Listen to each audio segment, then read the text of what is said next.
Welcome. In this tutorial, we will focus on drawing trees, essentially the tree trunks and the tree branches, essentially, bare trees, the kind that you see in winter.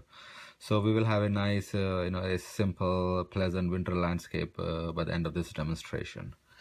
So in the beginning of any drawing, I always recommend drawing your ground line. Essentially, this is the line with respect to which, we will place our other elements. And I always lay down this line very light, and what this line serves is that it acts as a horizon, or if your trees are up close, and it also acts as a ground line against which we will have a different kind of backdrop. So I lay down my line, and what we will do is essentially define, create some trees in our landscape, and then we will draw their branches. So let's start by laying down some trees in our drawing. And as you can see, I like to draw, do my composition straight in pen using dotted line. I just like the feel of, drawing as I go along.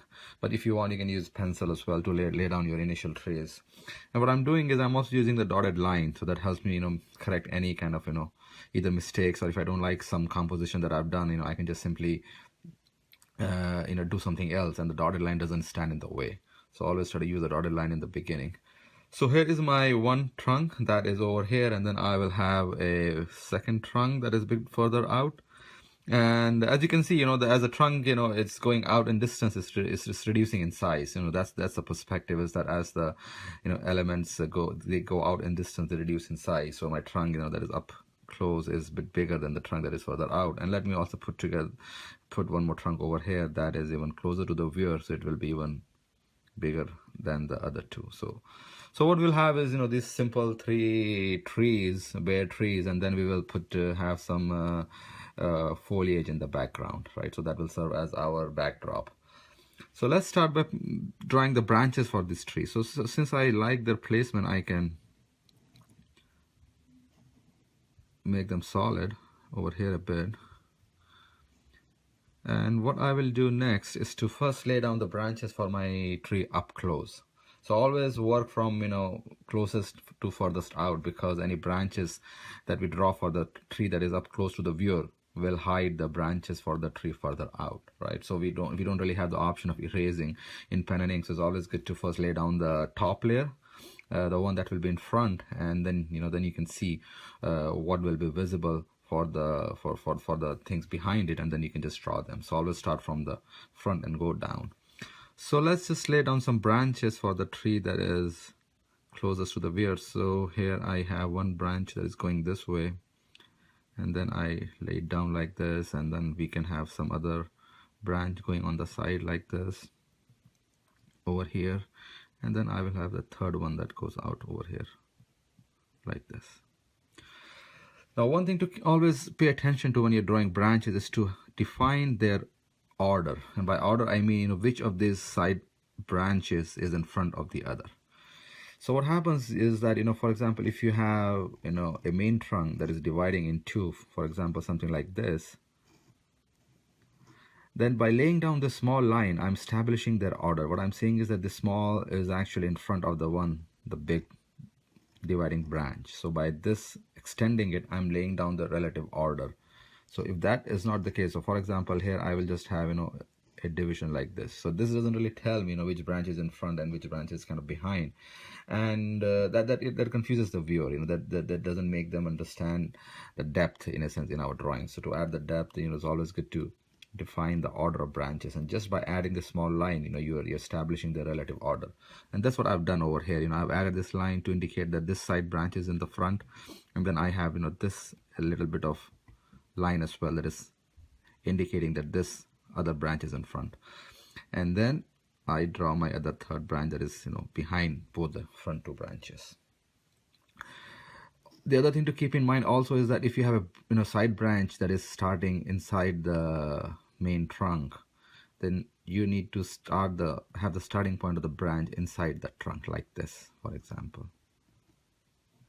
And in between here, this branch, this side trunk won't be visible because it's hidden behind this branch.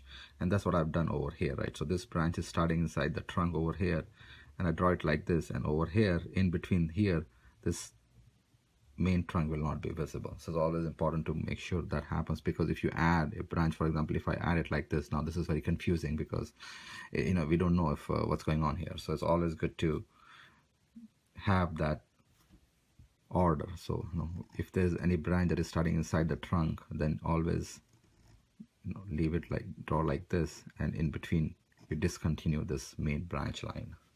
So that's what I've done over here. And what I will do is to then further add some more side branches. So for example, here I just add something like this. And this is something, again, you can observe your surrounding and see how the branches grow, and always try to use a bit of organic shapes like these, for example. So this is how you will find the branches. Don't make a straight line, because this is not how really things happen in nature. There's always a twist and a turn, and then it's kind of organic shape to branches and twigs. So always use that. That adds interest, and that is how things are, so they look more believable. So that's what I will do, is I will add, and then always remember to reduce the size. So a branch, a trunk, it always reduces in size as it grows, right? So you always have to have this kind of tapered drawing for the branches and the trunks and any kind of twig that you have at the end. So that's what I'm doing over here. So I'm just adding some bit of the branches over here. I will extend this, and this is something that you just play with, right? So there is no right or wrong over here. That's something that you can observe, and if you like a particular shape, note it down and then use it in your drawing, right? So this is something that is quite organic, and I'm just adding a bit here, adding a bit there, and bringing out the shape of my tree. So you don't actually have to finish drawing it in the beginning. When you start, just lay down the main trunks as I've done over here, and then as we finish it later on, then we can add more of the small twigs that are there at the end of the tree branches. So here I'll just extend it over here, and here again I will start this branch from inside the trunk, inside this branch, sorry. So here you can see that I've extended it inside, so this is going inside, and then I will have a small branch that goes out like this. So I'm trying for an even distribution, right? So some branches are going this way, some branches are going this way, and then this kind of distribution gives a nice feel in the end, right? So you feel that here like this, so for example, you can go on the side. So for example, so this gives a nice distribution to the branches of this tree. So I think this tree is more or less done at this point, and then we can move on to the other trees, and then we will texture their bark after that. So for this tree, what I will do is I will define a kind of elongated shape like this. So there's one thin branch that goes from this trunk, and then I will divide it into let's divide it into two main trunks over here. So I have one over here, and then again I use this line to establish the order of the division, right? So I have the second trunk over here. So as you can see, what I've done is I've used this line, and that tells me that this is this is in front and this is behind, so that clearly establishes the order. And from here, then on the side, I can have one more side branch going on to balance. As you can see, what I've done over here is to create what I call a discontinuity. So essentially what happens is that when you're trying to draw branches, you will have a lot of overlapping branches. So if there's one branch like this, and there's one that is going across it, then you need to clearly establish their order. And the way you do it is by creating what I call a discontinuity. So essentially the branch that is behind, you can create a break so that our eyes will perceive this branch that is continuous as in front of the branch that is behind. So again, you draw a branch like this, and if you want to draw something behind, then bring it close but do not touch all the way, and then continue from here. So this discontinuity really helps to clearly establish the order of branches, and that is very important, because if you don't do it and in the end you end up with if you end up shading them like this doesn't tell us the order of branches, and that doesn't give us the right perception of depth. So it's always good to clearly establish the order by using a discontinuity where possible, like this. So that's what I did right here. I did not continue it all the way. I just broke it up here, and that clearly tells me that this branch is in front and this one is behind. So that technique is very effective. And here you can even have a longer discontinuity. So this branch is going here, and then I will just continue with it all the way over here, right? So you can even have a much bigger discontinuity, and our eyes, they perceive uh, the continuity of these branches. So here now our eyes can perceive that, this branch, this is this continuous branch, this is the other one, and then there is one third one going across. But by using the discontinuity, we have a good understanding of the relative order, and that helps us, give us more depth in our drawing. So that's what I will do. So whenever I cross a branch, I always leave a small space over here, and that helps to, give us a clear indication of which one is in front and behind. And that really adds, a nice depth to our drawing. So I will add some more over here. So for example, if I'm going here, then I can discontinue this over here like this. So there you have it, right? So I will draw a few more branches over here, and this will be like this.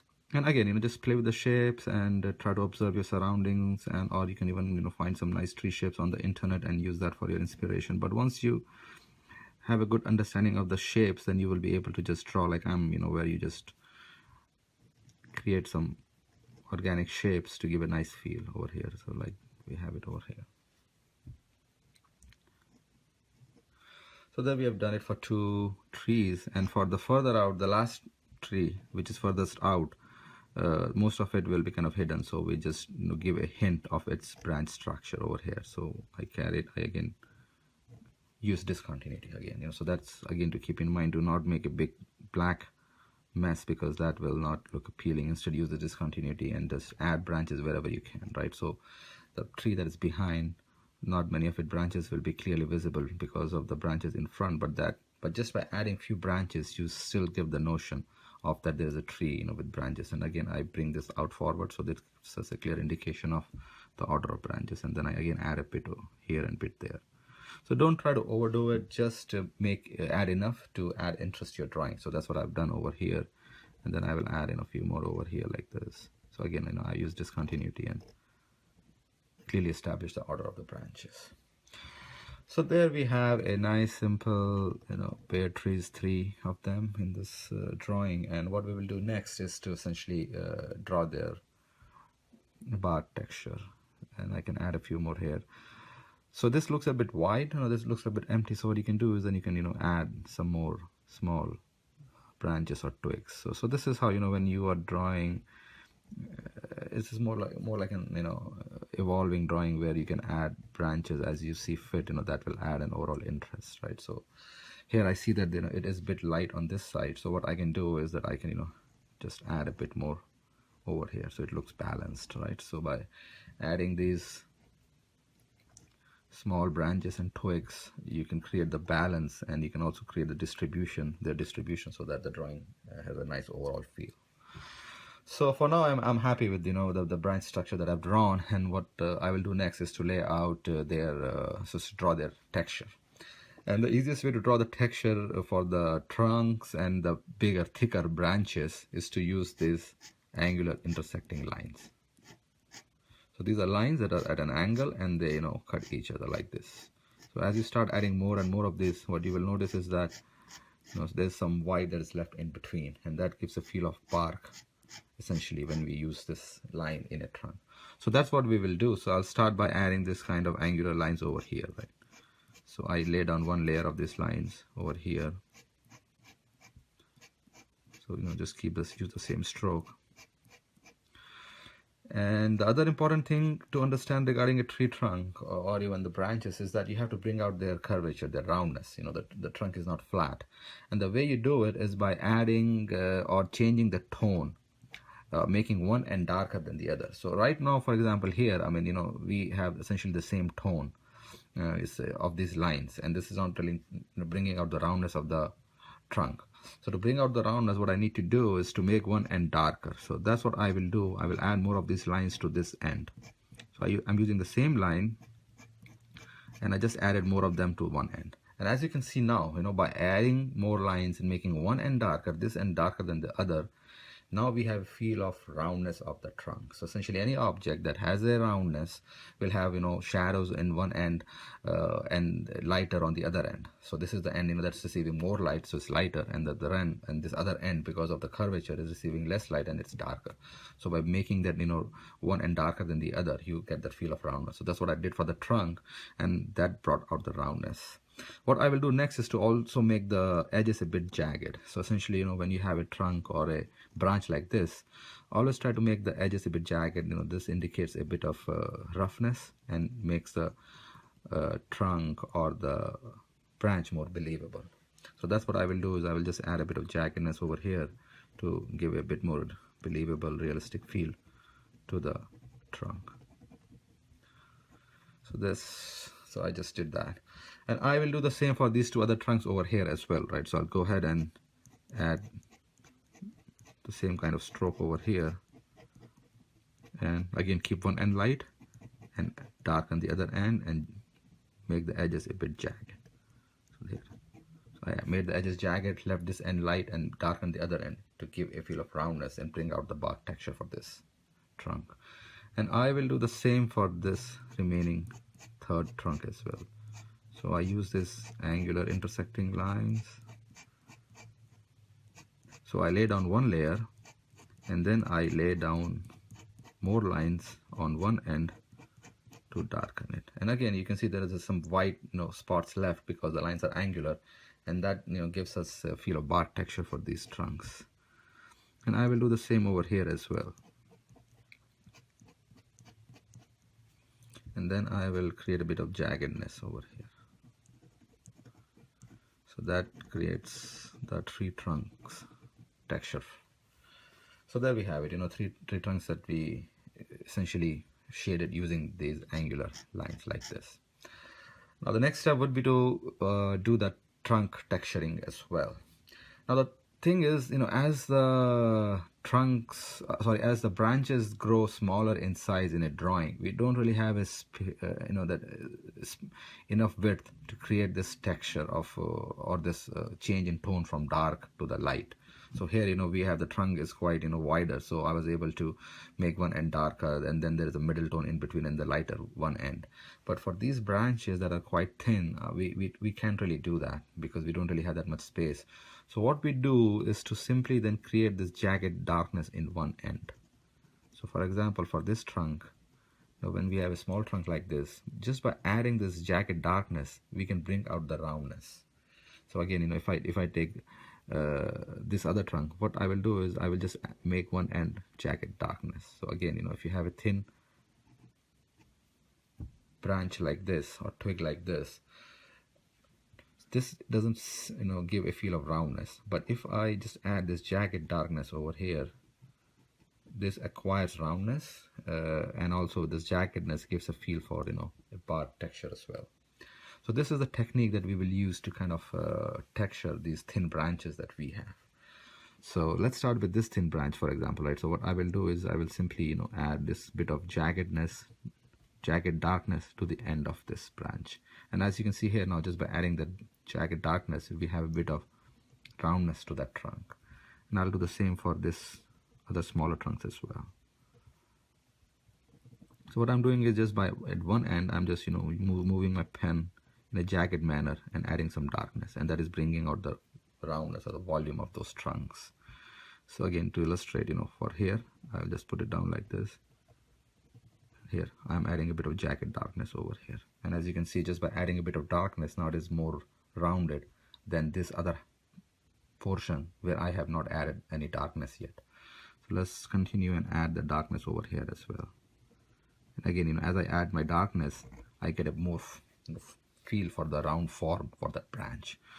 So this is how simply just by adding this jagged darkness, you can get a nice feel for the roundness of the trunk. So essentially, we don't really have the space to define the explicit bark texture, but we still want to convey a feel for the roundness. So that's what we are doing, and by also adding this in a bit jagged manner, we are also conveying a bit of bark texture over there as well.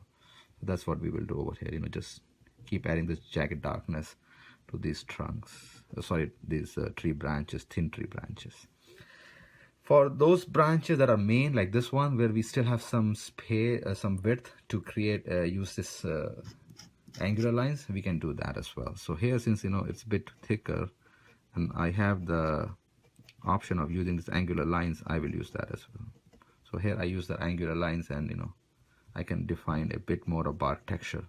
So essentially, the whole notion is that if you have space to give a proper bark texture. Like in the main trunk we do that, but as the size of the trunks they start to reduce, sorry, as the size of the branches start to reduce over here, we do not have that space to do that proper change of tone from dark to light. Then we simply start to make one end jagged dark to at least bring out the roundness, and using this jagged to suggest some kind of bark texture in there.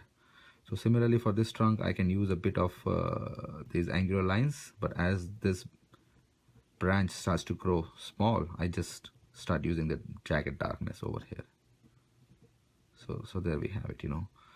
When you have the width, then you can use those lines, but as they start to grow smaller, then just make one end darker like this. So over here I'll do the same. I'll use the jagged darkness as the branch starts to become thinner over here, and same for this one. So essentially we'll use the same technique. Essentially when the branches are thicker you use this angular stroke, but as they become smaller you just start making one end jagged dark like this over here, and this kind of starts to give a form to all these different branches that we have over here.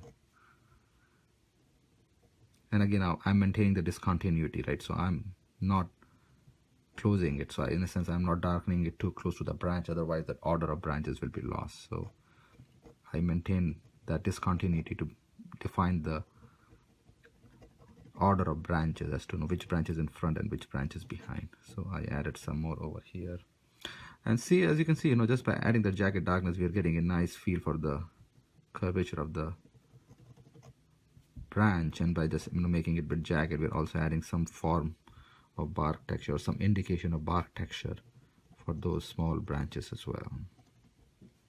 So I'll do that over here for this as well. I will do the same over here as well for this branch.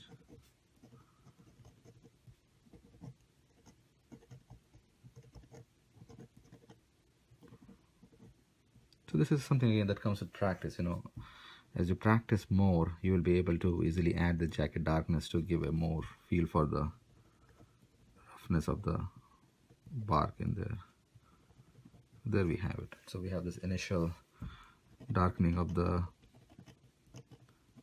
branches using the jagged darkness over there.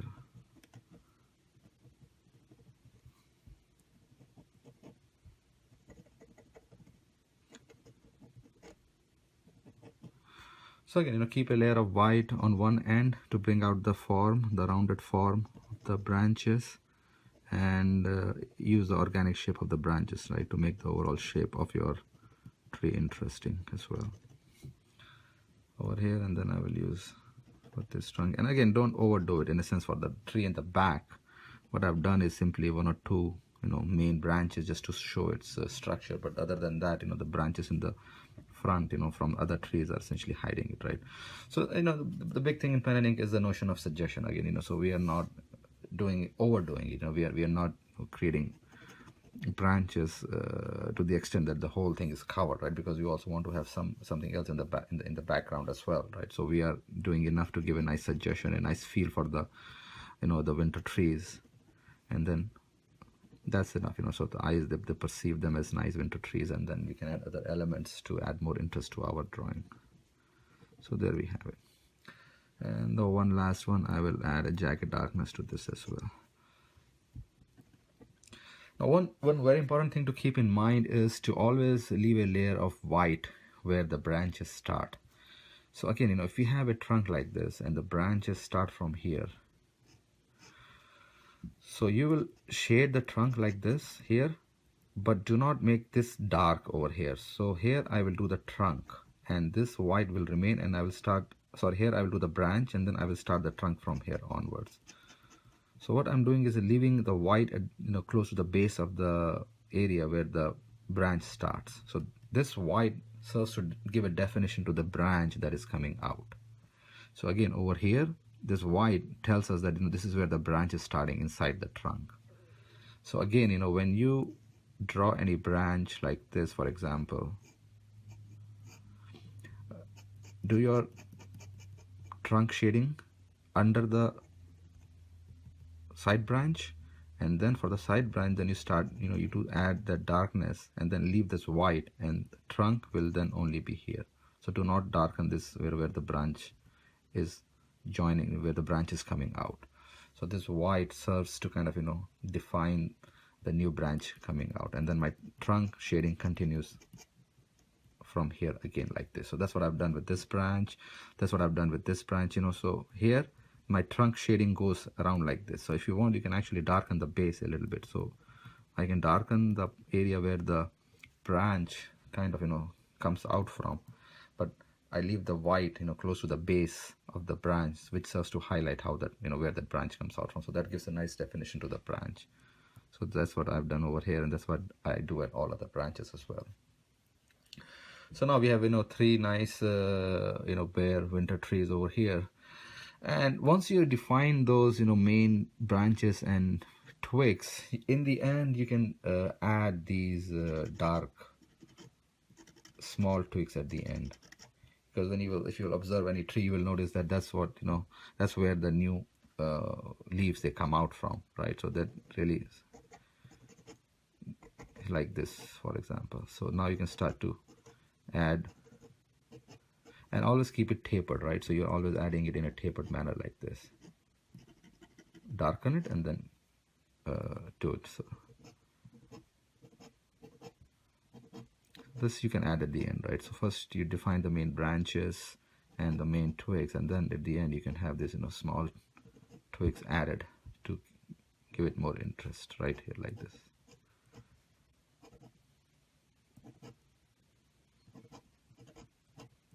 This is again something that you can just enjoy doing, play with it, and do it to the extent that it contributes to the scene, right? Again, so we do not want to overwhelm the whole drawing with these, but adding some of these, for example, here, it gives a nice feel in our drawing. So this is where these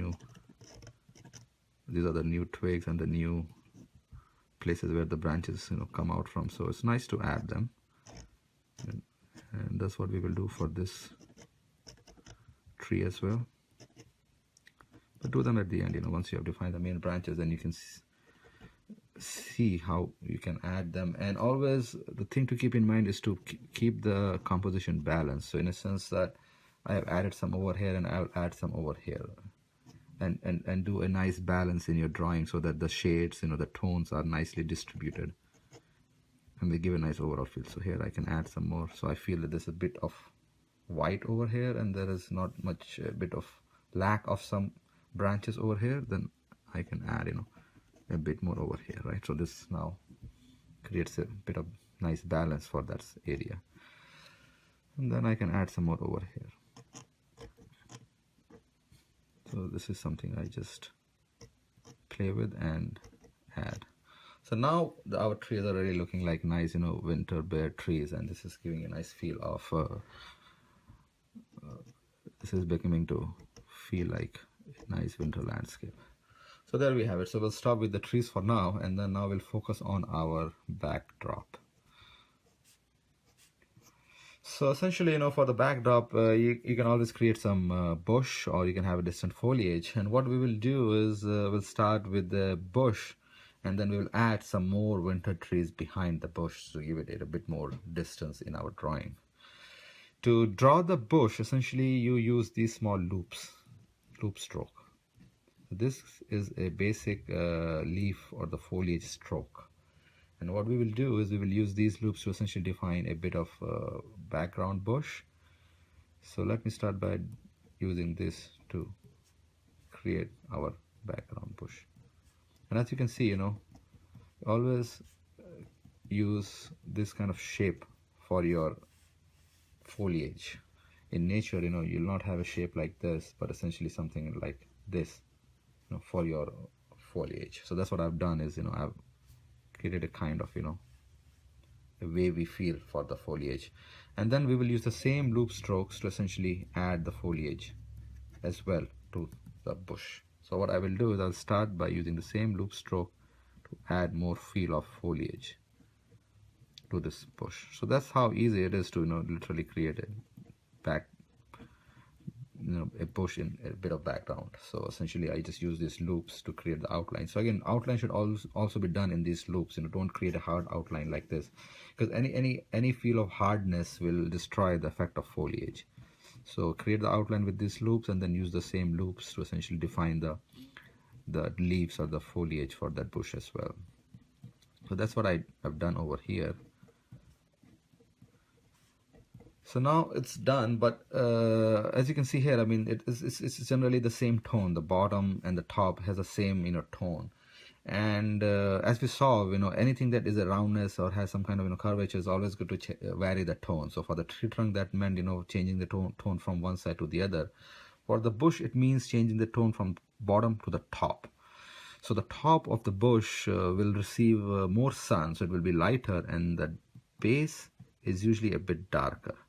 That's what we will do. I will use a very small loops now. So very small loops like these to add bit more of them to the bottom. And what this will do is it will make the bottom a bit more darker. So again, do not use your pen stroke like this to add darkness, but use small leaf strokes. So you always, when you're working with foliage, you always have to use these small leaf strokes to add the tone. You just don't scrape your pen, because that will destroy the effect of foliage. So I use the same leaf stroke to add more darkness to the bottom. As you can see now what this is doing, and then I can extend the top if I want a little bit. But this bottom darkness is giving a feel of volume to our bush as well. So by adding a bit more to the bottom, I'm darkening it, and the darkened bottom and the light top is telling us that the bush is not flat. So that is bringing out the effect of the roundness or the volume of bush, compared to before where it was all flat. So just by, as you can see, just by darkening the bottom a little bit more using the same loops, I'm bringing out a bit of roundness feel and giving it more interest in our background bush right there. So there we have a simple background bush we drew using these loops or the leaf stroke. And now what we can do is essentially add some more trees over there, essentially in the backdrop, right?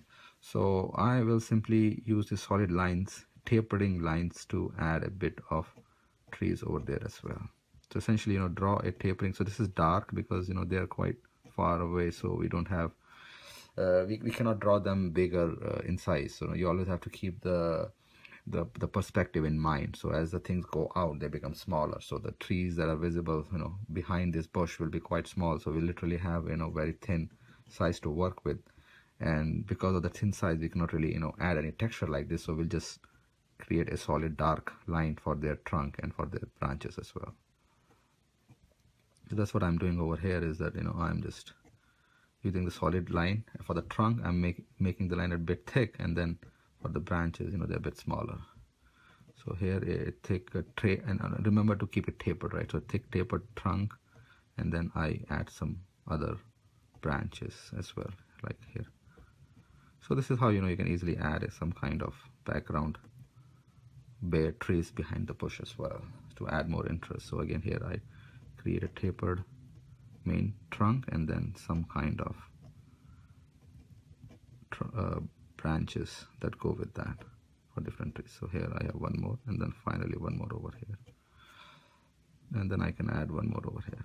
So their size is telling us the distance, and remember to also make sure that they are behind any of those branches in front. So I will add a bit more of such trees over here, and then I'm again using that kind of discontinuity to make sure that we get the feeling of those small branches behind. So these trees in the distance are behind, so I'm using the discontinuity over here as well to give the relative order to this branch in the front and the very thin branches that are back.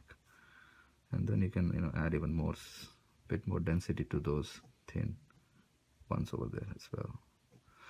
So there we have it. We just simply added some more bare trees in the back behind the bare trees in the front to give it a bit more nicer feel.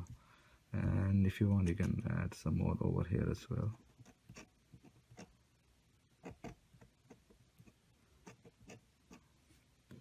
And and you can add some more foliage stroke. The thing is that, when the trees, they are coming out from behind the bush, at this point where the trees are coming out, you need to make sure that there is kind of foliage so that that covers those trunk to give it nice effect. So I just added some more of this leaf stroke to make sure that the trunks appear as if they are behind the bush and they're coming out from the bush. So I did that. So there we have it, a nice bush behind which we have some more bare trees coming out. So this is giving a nice effect of a winter landscape over here. And the one last thing that we can do is to define the ground a bit more over here, right? So essentially right now we haven't really grounded the trunks and haven't really defined the ground. To define the ground, you can use these horizontal lines like this.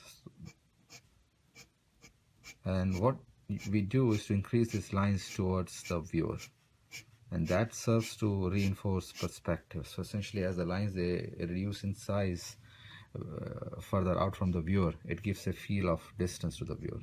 So I will increase the size of these lines as I come towards the viewer, and that reinforces the distance. So essentially, we always want to reinforce the notion of distance in our drawing, because that gives a depth to our drawing. So I'm doing the same for the lines that define the ground form by increasing their size towards the viewer. So here I small, big, little bigger, and then I keep on increasing its size towards the viewer.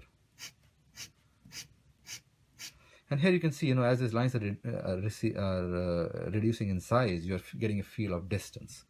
So that's a simple trick that you can use to reinforce the distance in your drawing. So there we have it. So by using these simple horizontal lines that increase in size towards the viewer, we are giving a feel for the distance, as well as we are defining the ground. So essentially, this is the flat ground that we have defined. But if we use lines, like this, for example, then we can define a rounded, hill as well, for example. So here we'll just have a simple flat ground.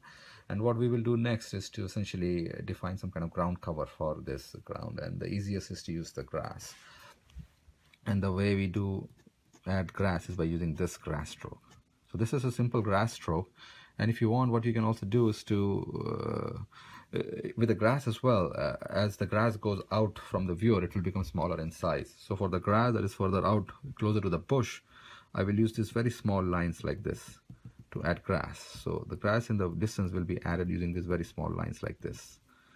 And as I get closer to the viewer, I will increase the size of my grass bigger and bigger like this. So this will also give the notion and reinforce the distance in our drawing. So here, so as I get closer to the viewer, I start to make my grass a bit bigger. And the way I'm doing grass is by using these small clumps. So you draw these angular lines, but kind of start them from same point, not exactly the same point, but in this manner they appear to be in a clump, right? So that's what I'm doing. One here, one here. So this appears to be in a clump. So that's what I do. I just draw these clumps of grass here and there.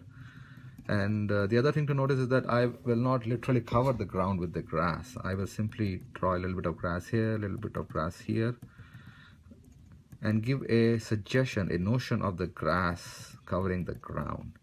But I am not literally covering the whole of this ground with the grass. So this suggestion is a very powerful concept in pen and ink. So if I am to cover the whole ground with the grass, it will become very dark and it will overpower all other elements we have, which we don't want. So I just simply use a notion of grass. Here a bit of clump here, one clump over here, and just by adding this small clumps, I'm able to give a feel of the ground as grass cover. So there, one clump here, and now this is giving a feel of ground as grass covered. So this suggestion is kind of what we want and what we do in our pen and ink to really have the overall feel in the end. So I'll do the same with this area as well. So closer to the bush, away from the viewer, my grass is smaller, but as I'm getting closer to the viewer, I'm increasing my grass in size, and I'm again doing these different clumps of grass here and here, here and there, and not literally covering the whole ground. So some clump here, some clump there, and now I am making it bigger because I am closer to the viewer. So when the viewer looks at this, they can see that the grass is reducing in size towards the distance, and they get a more feeling of distance in this drawing. Same over here, so I will add a bit of grass here, a bit of grass there, and increase the size as well, and the same over here as well. Far out I use a very small size for my grass stroke, and as I get closer I start to use a bit of more. But one thing I'm doing is to add these grass clumps in random. So I'm literally, I'm not doing like this, one row and then the second row and the third row. So I'm not doing in a row. I will just use one clump here, then I will add one clump here. So my hand is constantly moving to create a feel of random order for the grass, which is what brings out the feel of the ground as being grass covered, right? So if I created it in layers, then it will not have that nice effect. So by just adding grass randomly in small clumps here and there, we get the feel of the ground as grass covered, even though we have quite less grass stroke on our ground. So here, as you can see, just by adding a bit random grass clumps, I am able to get a feel of ground as grass covered.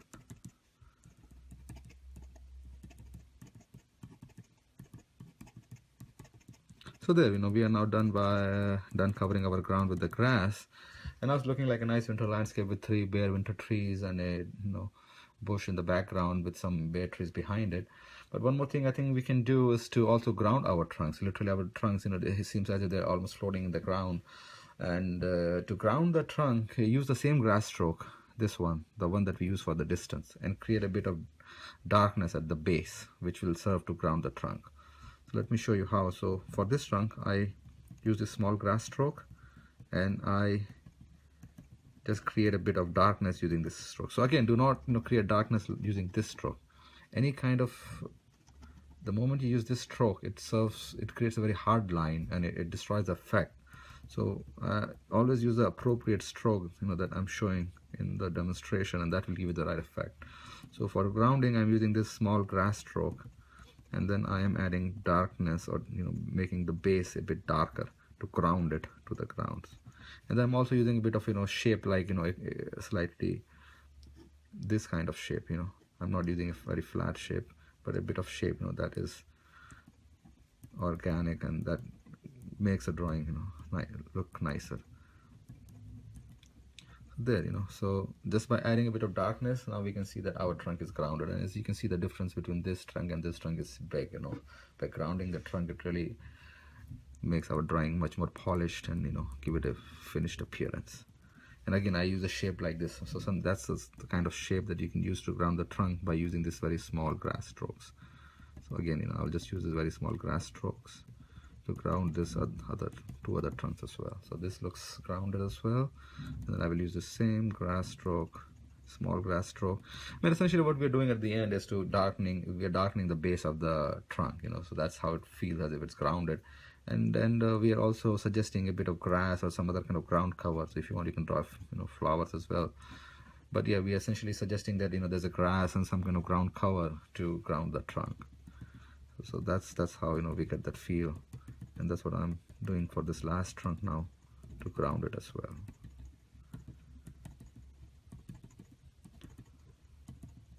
So there we have it. So this trunk looks grounded as well. And actually there's a bit of the other thing you have to do is to make the trunk at the base a bit darker. So essentially there's a bit of white over here, and that is not giving it that nice appearance. So I need to darken the base like this using the grass stroke here. And now once it's darkened is when you feel that the trunk is grounded. So just by darkening over there, now we get a nice feel for the trunk as grounded. So there we have it, right?